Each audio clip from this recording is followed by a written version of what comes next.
یہ دعوت فاطمہ، چار دعوت کر کے آنا۔ حضرت علی نے کہا فاطمہ آدھا کلو جو کا آٹا بھی نہیں ہے، ایک بکری کا بچہ بھی نہیں ہے کہ جانور کی طرح میں کاٹ دوں، گوشت پکتا رہے، آدھا کلو آٹے کو تو گودھ کے روٹی پکاتی رہے، مصطفیٰ اپنا لعاب ڈال دے، روٹی ختم ہونے کا نام نہ لے، صحابہ کھا کے سیراب ہو جائے، تب جناب سیدہ کہتی ہے علی جانا میرا کام ہے، آنا نبی کا کام ہے، کھلانا رب کا کام ہے۔ اب اس بات کو یہی روکتے ہیں، اس لیے کہ آگے بیان میں بات آنے والی، جناب سیدہ پر کل گفتگو کریں گے انشاءاللہ تعالیٰ بات آئے۔ آنا نبی کا کام ہے، جانا میرا کام ہے، کھلانا رب کا کام ہے۔ جناب سیدہ نے اتنا کہہ کے علی کو بھیج دیا، دعوت قبول ہو گئی، وقت متعین آپ پر آگے۔ اب آگے کیا ہوگا یہ انشاءاللہ تعالیٰ کل کی خطاب میں آپ سماعت کریں گے۔ آؤ دیکھو، بیان کرنے کا مقصد یہ ہے کہ مولائے کائنات حضرت عثمان غنی رضی اللہ تعالیٰ عنہ سب سے امیر آدمی کا نام، سب سے امیر آدمی کا نام۔ امیری کا عالم یہ ہے کہ نبی کریم صلی اللہ علیہ وسلم نے ایک مرتبہ فرمایا ہے کوئی جو دین کی نصرت و مدد کے لیے مالی تعاون پیش کرے تو حضرت عثمان غنی فرماتے ہیں یا رسول اللہ 100 اونٹ ماں پالان کے میں نے پیش کیا۔ پھر نبی نے ترغیب دلائی تو فرمایا یا رسول اللہ 200 اونٹ۔ پھر نبی نے ترغیب دلائی تو پھر اللہ کے حبیب کی ترغیب پر فوراً عثمان غنی فرماتے ہیں یا رسول اللہ 300 اونٹ ماں پالان کے ہم نے دین کی نصرت و حمایت کے لیے پیش کیا۔ اللہ کے نبی فرماتے ہیں اے عثمان بس کر، اب تیرے لیے نفل کی کوئی ضرورت نہیں، مرنا مصطفیٰ پر وقار وقار اگر چاہیے تو اطاعت مصطفیٰ پر عمل کرنا پڑے گا۔ عثمان نے کہا 100، پھر نبی نے ترغیب دی، عثمان نے کیا 200، پھر مصطفیٰ نے ترغیب دی، عثمان نے کیا 300۔ اب نبی کی زبان کھلتی ہے، عثمان نفل کے لیے کوئی یہ آپ کی زبان میں، ورنہ نبی نے فرمایا تھا کہ میرے عثمان کے لیے یہی کافی ہے، میرے عثمان کے لیے یہی کافی ہے۔ حضرات حضرت عثمان غنی وہی ہے، ان کی احتیاط کا عالم ذرا دیکھتے اس پہ چلے۔ حضرت عثمان غنی کا خلافت کے منصب پر فائز ہوئے، فائز ہونے کے بعد پہلا خطبہ دینے کے لیے جب آپ منبر شریف پر کھڑے ہوتے ہیں تو سب سے بالائی حصے پر، کہاں پر؟ سب سے بالائی حصے پر۔ وہ بالائی حصہ کون ہے؟ جہاں مصطفیٰ کریم خطبہ دیتے تھے، لیکن اس میں احتیاط ہے۔ دوسرے منبر پر حضرت ابوبکر خطبہ دیتے، تیسرے منبر پر حضرت عمر خطبہ دیتے تھے، لیکن آج عثمان غنی سب سے نیچے نہیں دے رہے بلکہ سب سے اوپر دے رہے ہیں۔ آخر کیوں؟ تاکہ یہ دنیا کو پتا چل جائے کہ اگر میں اس عمر فاروق ابوبکر کی جگہ پہ کھڑا ہو کر کے خطبہ دیتا تو دنیا کہہ دیتی کہ یہ عمر کی یہ ابوبکر کی برابری کر رہے ہیں، ابوبکر کی ہمسری کر رہے ہیں۔ اگر میں عمر کی جگہ پہ دے دیتا تو دنیا کہہ دیتی یہ عمر کی برابری کر رہے ہیں۔ لاؤ میں ایسی جگہ پر کھڑا ہو جاؤں جہاں کسی کا وہم و گمان بھی نہ ہو کہ مصطفیٰ سے برابری کون کرے گا۔ ایک عقیدہ بھی دے رہے ہیں حضرت عثمان کہ اے لوگوں تم کچھ بھی ہو جاؤ لیکن نبی کے برابر۔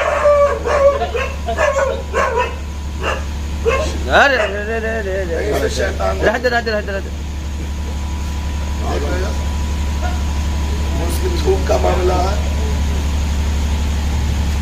اے لوگوں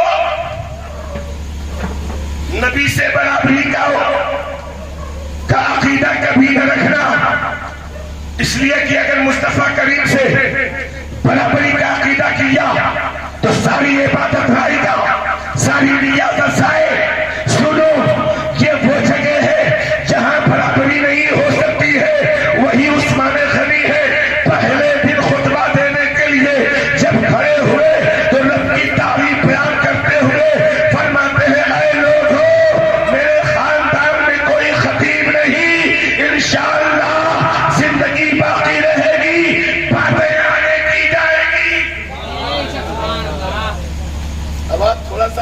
اگر مل گیا تب، مولانا صاحب سے مفتی صاحب اگر ہو گئے تب، مفتی صاحب سے محدث صاحب ہو گئے تب، چلیے یہ لائن ہی چھوڑ دیتے ہیں۔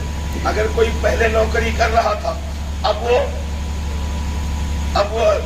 کل وہ کوئی نوکری کر رہا تھا، لیکن آج وہ خود اختیار کلی کا حقدار ہو گیا ہے۔ آپ بتائیے نگاہیں ملا کے غریبوں سے بات کرتا ہے؟ نہیں کرتا نا۔ لیکن یہ عثمان غنی ہے، دولت کا انبار لگا ہوا ہے، راہ خدا میں دولت لٹا دیتے ہیں۔ اسلام کی نصرت و حمایت کے لیے اپنی دولت کے تہانے کو کھول دینے والے کا نام عثمان غنی ہے۔ لیکن جب منبر پر کھڑے ہوئے تو کھڑے ہونے کے بعد کہتے ہیں اے لوگوں، میرے خاندان میں کوئی خطیب نہیں ہے، اور انشاءاللہ زندگی میں اگر وفا کیا، زندگی باقی رہی تو باتیں بہت ساری کی جائیں گی۔ یہ کہہ کے نیچے اتر جاتے ہیں۔ یہ احتیاط کا عالم ہے مسلمانوں۔ ذرا آؤ دیکھو، ہم ایسے خلفائے اربعہ کے ماننے والے ہیں جن کے احتیاط کا عالم یہ ہوتا ہے کہ منبر پر کھڑے ہو کر کے خطبہ نہ دیتے ہوئے بلکہ احتیاط کر کے دنیا کو بتا رہے ہیں اے دنیا والوں، یہ منبر رسول ہے، اور یہاں پر مبالغہ نہیں بلکہ یہاں پر صداقت۔ وہی عثمان غنی اتنے نرم مزاج تھے، اتنے نرم مزاج تھے، اتنے بامروت تھے کہ ان کا نام کان حیا رکھ دیا گیا تھا۔ کیا؟ یعنی حیا اور شرم جہاں سے پیدا ہوتی ہے، اس مصدر کا نام عثمان غنی ہے۔ اس مصدر کا نام عثمان غنی ہے۔ لیکن جب ہم اسے اقوال فقہا میں دیکھتے ہیں کہ کان حیا اقوال فقہا میں کیا بیان کرتی ہے، تو کان حیا کو اقوال فقہا میں باب السخا والجود ہے، اور باب السخا والجود جس کا نام ہے وہی نور ہے، جس کی نگاہ کے اندر مصطفیٰ کریم کی دو بیٹیاں ہیں، ایک عبادی اور بریلی کا امام پکار پڑا، وہ مبارک تم کو ذوالنورین جوڑا، وہ پڑھ لو، وہ مبارک تم کو ذوالنورین جوڑا، نور کا آزاد کی میرے امام کی بولی تھی۔ اللہ اللہ، وہی عثمان غنی ہے۔ آپ کی خلافت کا پورا دور جو چلا ہے وہ کل 12 سال چلا۔ آزاد 12 سال میں 6 سال کسی کو کوئی شکایت نہیں رہی، لیکن 6 سال کا جو عرصہ گزرا ہے، یہ 6 سال گورنروں کی لاپرواہی کی بنیاد پر بہت ساری شکایتیں ہو گئی تھی۔ آؤ آپ کی شہادت کے تعلق سے چلتے ہوئے آخری بات کرنے کی کوشش کریں۔ یہی حضرت عثمان غنی ہے، رضی اللہ تعالیٰ عنہ کی ذات ہے۔ اللہ اللہ، مصر کے گورنر عبداللہ ابن ابی سرح کو آپ نے مقرر فرمایا۔ ابھی 2 سال ہوئے تھے، بہت ساری شکایتوں کا دستاویز آپ کی خدمت میں حاضر ہوا۔ آپ کو دستاویز کو دیکھتے بغیر آپ اسے تحریر کر کے ایک تاکید آپ نے اسے تنبیہ فرمائی، لیکن آپ کا تحریر جاتا وہ کو لاپرواہی میں چھوڑ دیتا، آپ کی تحریر پر وہ عمل نہیں کرتا، اسے کل مان کر کے وہ ڈال دیا کرتا تھا۔ حضرات یہاں تک کہ 700 لوگوں کی جماعت، پہلے 300 لوگوں کی جماعت بتائی جاتی ہے، ایک روایت صحیحہ کے اعتبار سے 500 لوگوں کی جماعت بتائی جاتی ہے کہ 500 لوگ یا 700 لوگ مصر سے چل کر کے مدینہ منورہ آئے، اور آنے کے بعد میں ان لوگوں نے شکایت کیا۔ جب شکایت کیا حضرت عثمان پر، حضرت عثمان غنی سے کہ آپ کا مقرر کردہ جو گورنر ہے وہ ہمیں ستاتا ہے، وہ تمام اذیتیں دیتا ہے، بہت ساری تکلیفوں کا سامنا کرنا پڑتا ہے، لہذا آپ اسے معذور کر دیجئے، اور معذور کرنے کے بعد میں کسی دوسرے کو ہمارے لیے وہاں گورنر مقرر کر دیجئے۔ حضرات یہ معاملہ چل ہی رہا تھا کہ ام المومنین عائشہ صدیقہ رضی اللہ تعالی عنہا کا بھی پیغام آ جاتا ہے، اے امیر المومنین، اما عائشہ کا بیان سنو، اے امیر المومنین، جب اہلیان مصر کو آپ کے مقرر کردہ گورنر سے اذیت ہے تو آپ اسے معذوری کا پروانہ کیوں نہیں دیتے؟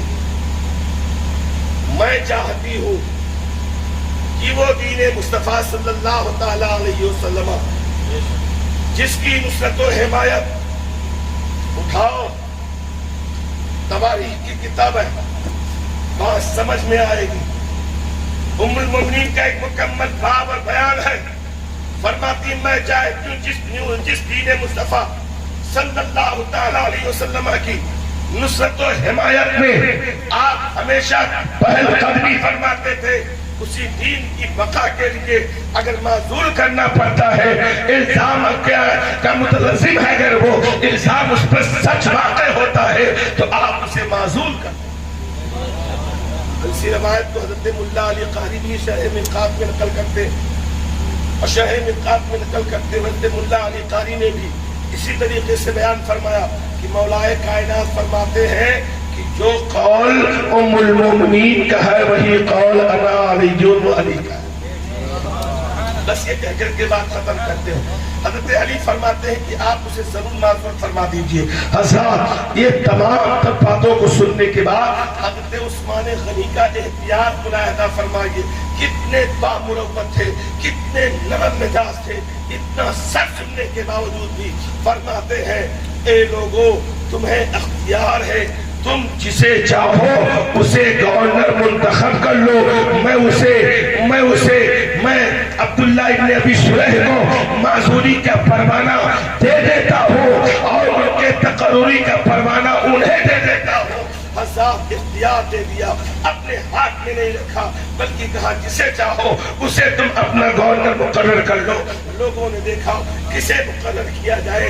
اے مسلمانوں، بڑے پاک کی جب مولا میں راہ مستقیم پر ہوتی ہے تو ان کی شان بھی بڑی ہوتی ہے، لوگوں کی بھی راہیں اگر اٹھتی ہے اور وہی دلتی ہے تو چلو باب السخا کے دروازے سے اٹھی تھی تو باب الصداقہ کے دروازے پہ ٹکرائی تھی۔ لوگوں نے حضرت ابو بکر صدیق کے صاحبزادے محمد بن ابو بکر کو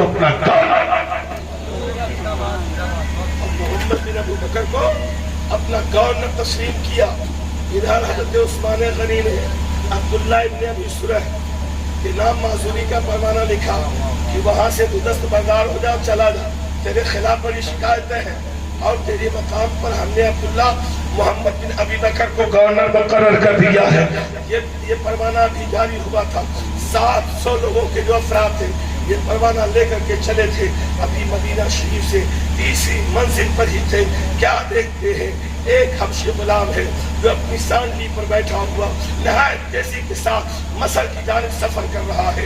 لوگوں نے دیکھا، دیکھ کر کے قیاس آرائی کی یہ غلام ہے، کہا ہاں غلام ہے، لگتا ایسا ہے یا تو یہ اپنے مالک سے بھاگا ہوا ہے یا تو یہ کسی کے تعاقب میں ہے یا کسی کا قاصد ہے۔ حضرات تینوں باتوں کو لے کر کے لوگوں نے اس کا تعاقب کیا، اسے گھیر کر کے پکڑا اور پکڑ کر کے پوچھا آخر تو کون ہے؟ اس نے کہا میں امیر المومنین کا غلام ہوں۔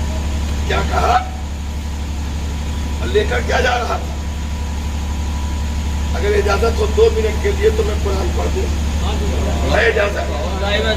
میں قرآن پڑھنے جا رہا ہوں، لیکن قرآن سن کر کے آپ بتائیں، ورنہ ترجمہ کر کے آگے بڑھ جاؤ۔ سورہ بقر کی ایک آیت ہے من یقول آمنا باللہ وبالیوم الآخر وما هم بمؤمنین یخادعون اللہ والذین آمنوا وما یخدعون الا انفسهم وما یشعرون۔ اس کی تفسیر میں بیان کیا جاتا ہے کہ وہ لوگ جو کہتے ہیں کہ میں ایمان لایا اللہ اور آخری دن پر، اے محبوب ذرا حال ہے کہ وہ مومن نہیں، کیوں نہیں ہے؟ یخادعون اللہ، وہ لوگ اللہ کو دھوکہ دینا چاہتے ہیں، وما یخدعون، جبکہ وہ خود ہی دھوکے میں ہے، الا انفسهم وما یشعرون، اور وہ اپنی جانوں کو دھوکے میں ڈال رہے ہیں جبکہ وہ جانتے نہیں۔ اب ذرا اس غلام کو دیکھو، مروان کے کہنے پر مروان کی تحریر لے کر مہر لگی ہوئی ہے، عثمان غنی کی خلافت کی مہر لگی ہوئی ہے اور تحریر جو ہے وہ مروان کی ہے۔ ایک خوش مشکیزے کے اندر اسے مکفر کر دیا گیا، دے کر کے روانہ کر دیا گیا۔ سوال کیا جاتا ہے اے حبشی غلام تو کون ہے؟ تو یہ نہیں کہتا کہ میں حبشی نہیں ہوں، میں غلام نہیں ہوں،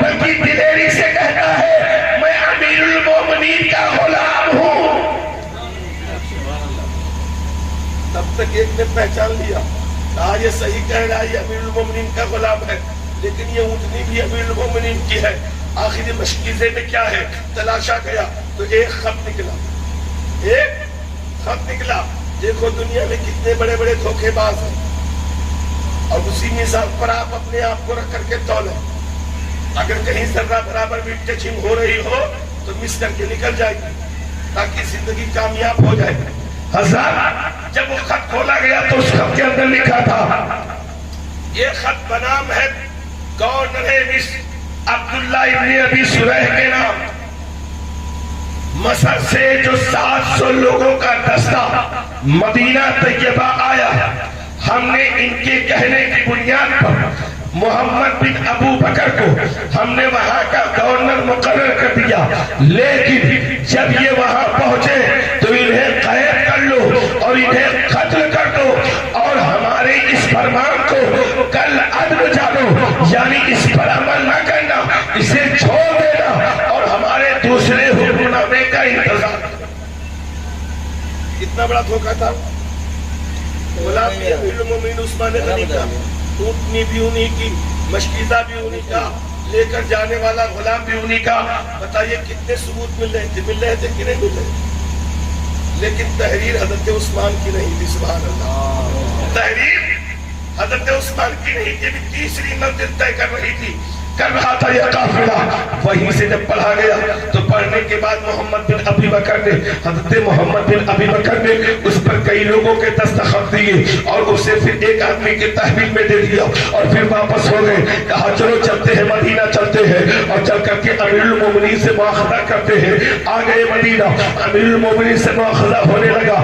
امیر المومنین کے سامنے غلام پیش کیا گیا، سارلی پیش کی گئی، مشکیزہ پیش کیا گیا، خط پیش کیا گیا۔ امیر المومنین فرماتے ہیں اے لوگوں یہ غلام میرا ہے، یہ اونٹنی میری ہے، لیکن یہ خط میرا نہیں ہے، یہ تحریر میری نہیں ہے۔ لوگوں نے کہا ذرا تحریر پہچانی جائے۔ جب تحریر پہچانی گئی تو شناختانوں نے شناخت کر کے بتایا کہ یہ تحریر تو مروان کی لگ رہی ہے۔ اس وقت مروان جو ہے امیر المومنین کے گھر کے اندر تھا۔ لوگوں نے کہا اے امیر المومنین، اے عثمان غنی، مروان کو ہمارے حوالے کر دو تاکہ ہم اس سے مواخذہ کر سکے۔ اگر اس نے یہ کام کیا ہے تو ہم اسے ضرور سزا دیں گے۔ امیر المومنین کا مروت دیکھو، امیر المومنین فرماتے ہیں اے لوگوں صرف تحریر سے یہ اخذ نہیں کیا جا سکتا کہ ہوتی یہی ہے، لیکن سنو ایک آدمی کی تحریر دوسرے آدمی کے مشابہ ہو سکتی ہے، پہلے تحقیق بعد میں بات۔ امیر المومنین سے لوگ مطالبہ کرتے رہے، لیکن آپ نے حوالے نہ کیا مروان کو۔ بتائیے جس نے اتنا بڑا کام انجام دیا اسی کو قوم کے حوالے نہیں کر رہے ہیں، کتنے بڑے بامروت ہیں۔ اللہ الصمد حضرت امیر المومنین رضی اللہ تعالیٰ عنہ کی ذات بات، اللہ اللہ غیروں پر کس طریقے سے ابر رحمت بن کر کے برس رہی ہے۔ حضرت امیر المومنین رضی اللہ تعالیٰ عنہ نے کہا ایسا ہرگز نہیں ہو سکتا۔ اب تمام لوگ جو 700 لوگ تھے وہ 700 لوگوں میں سے، اور محمد بن ابی بکر اپنے تمام خاندان کے لوگوں کو اور اپنے اعزاء اور اقربا کے لوگوں کو اکٹھا کرتے ہیں، اور اکٹھا کرنے کے لیے اکٹھا کرنے کے بعد میں گھر کا محاصرہ کر لیا، گھر کا گھیراؤ کر لیا۔ جب امیر المومنین کے گھر کا گھیراؤ ہو جاتا ہے، حضرت مولا کائنات شیر خدا حضرت علی کرم اللہ وجہہ الکریم نے دیکھا کہ حالات بگڑتے جا رہے ہیں، یہ ظالم اس طریقے سے اس گھر کا محاسبہ کر رہے ہیں، کہیں ایسا نہ ہو کہ امیر المومنین کو یہ قتل کر دے۔ یہ خدشہ، یہ اندیشہ جو ہی لگتا ہے حضرات، تب تک حضرت امیر المومنین اپنے گھر کے چھت پہ کھڑے ہوئے، اور کھڑے ہونے کے بعد کہتے ہیں اے لوگوں ذرا یہ بتاؤ تم میں علی موجود ہے؟ تم میں علی موجود ہے؟ کہا نہیں۔ کہا ساتھ؟ کہا نہیں۔ کہا تو پھر علی کو خبر دے دو مجھے پانی کی ضرورت ہے، پانی پہنچا دیں۔ آج ہم مسلمان ہیں کہ نہیں ہے نا؟ مسلمان ہم لوگ ہیں نا؟ ہم لوگ مسلمان کیسے؟ ایک پانی کا قطرہ جسے آج ہم ضائع کر رہے ہیں، کل اسی پانی کے قطرے نے لوگوں کو شہادت میسر کیا ہے۔ اسی پانی کے قطرے نے دنیا کی تاریخ بدل دی ہے، اسی پانی کے قطرے نے دنیا کی جغرافی بدل دی ہے، اس کی صورت کو بدل کر کے رکھ دیا ہے، اور جب صورت بدلا ہے تو وہاں تفریق پیدا ہو گئی ہے۔ ان لوگوں سچ یہ ہے، جھوٹ یہ ہے۔ ان لوگوں سچ یہ ہے، جھوٹ یہ ہے۔ حضرت المومنین فرماتے ہیں مجھے پانی کی ضرورت ہے، پانی پہنچا دو، جاؤ علی سے کہہ دو۔ حضرت مولا کائنات تک کی خبر کی دی گئی، 3 مشکلات پر پانی بھر کے لایا گیا، دشواریوں کے ساتھ، بہت دقت کے ساتھ یہ پانی آپ تک پہنچتا ہے۔ حضرت جب پانی پہنچا، حضرت مولا کائنات نے دیکھا تو کھڑا کر دیا، دروازے پہ کھڑا کر دیا امیر المومنین کے۔ کسے کھڑا کیا؟ نام سنو اور اپنی ایمان کو خوشی بخشو، دلا بخشو۔ حضرت کھڑا کیا ایک طرف امام حسن کو، ایک طرف امام حسین۔ حسن و حسین دروازے پہ دربان کی حیثیت سے کھڑے ہو گئے۔ مولا کی شان، مولا کی آن، مولا کا فرمان، مولا کا فرمان ہوتا ہے اے حسن اے حسین دروازے پہ دربان کی طرح کھڑے رہنا، بلوائیوں کو اندر نہ جانے دینا۔ حضرات لیکن بلوائی تو دروازے سے نہ جا سکے، آخر بلوائی کے اندر ہمت کتنی رہتی، اور بلوائی جاتے بھی کیسے؟ اس لیے کہ دروازے پہ نوجوانان جنت کا سردار کھڑا۔ سبحان اللہ، سبحان اللہ۔ اگر کہہ دو تو اس بات کو 2 بار بول دوں گا۔ دروازے پہ نوجوانان جنت کا سردار کھڑا تھا، اور غریب نواز کی بولی میں کہہ لے دروازے پر دین اور دنیا دونوں کھڑا تھا، اور ایک جملے میں اور کہہ دے دروازے پہ جنت کا پھول کھڑا تھا۔ ایک بات اور کہہ دے، ارے دروازے پر علی کی صورت میں، علی کے جامع میں ابن رسول کھڑا تھا۔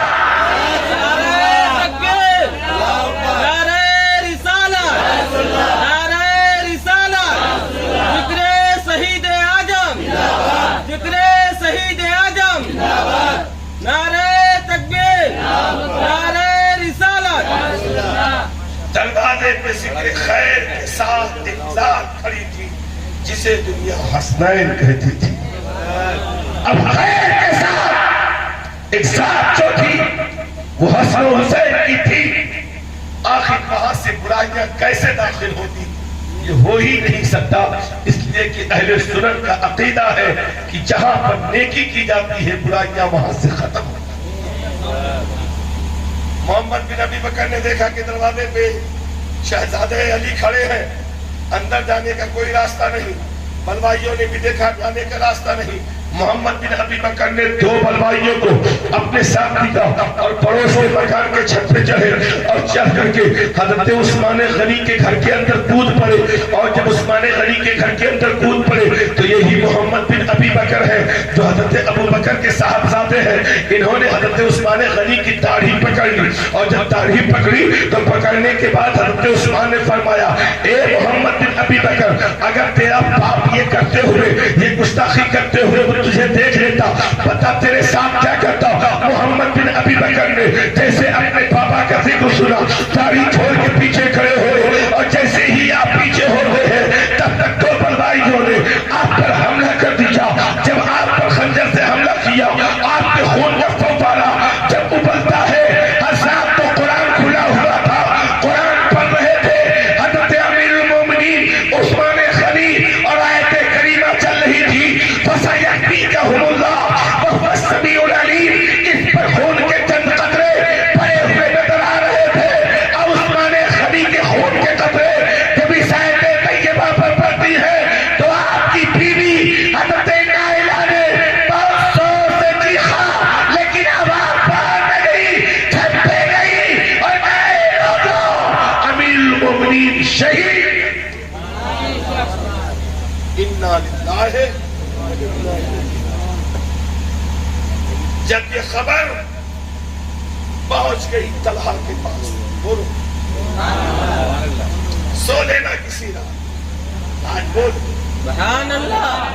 جب یہ خبر پہنچی زبیر تک، جب یہ خبر پہنچی حضرت سعد بن ابی وقاص تک، جب یہ خبر پہنچی مولا کائنات تک، اب علی چلے.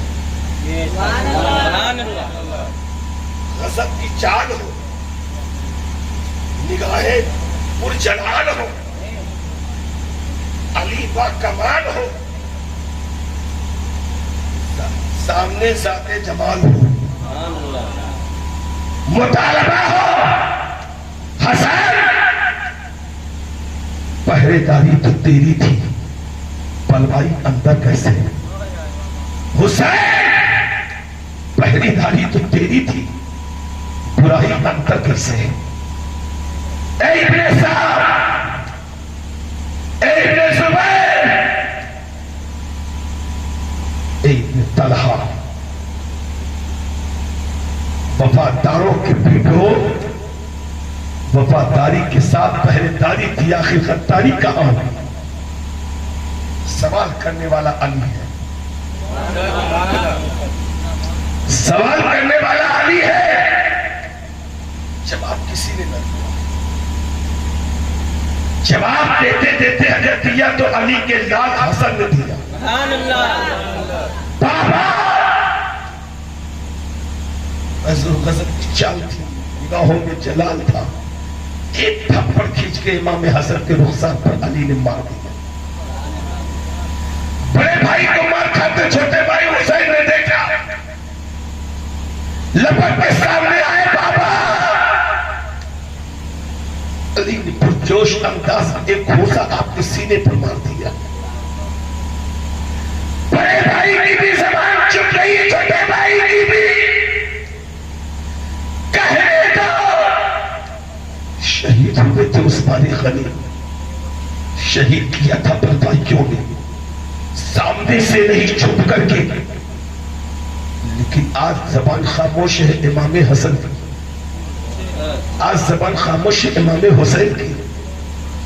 یہ صرف حسن و حسین کی زبان نہیں خاموش ہوئی تھی، یہ مشیت تھی،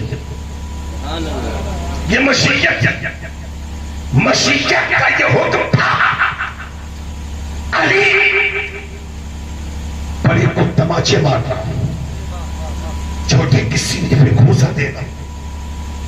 بڑا چپ ہوگا، چھوٹا اس کی تابع داری کرے گا. اب جب میرے دونوں نال چپ جائیں گے تو سن، وفاداروں کی نسلیں جو ہیں، وفاداروں کی نسلیں جو ہیں یہی سے غداری اور وفاداری کا سبق پڑھ لیں گی کہ اگر وفاداری کرنی ہے تو ساتھ اس وقت تک دینا جب تک کہ تمہارے بازوؤں میں ہمت ہے.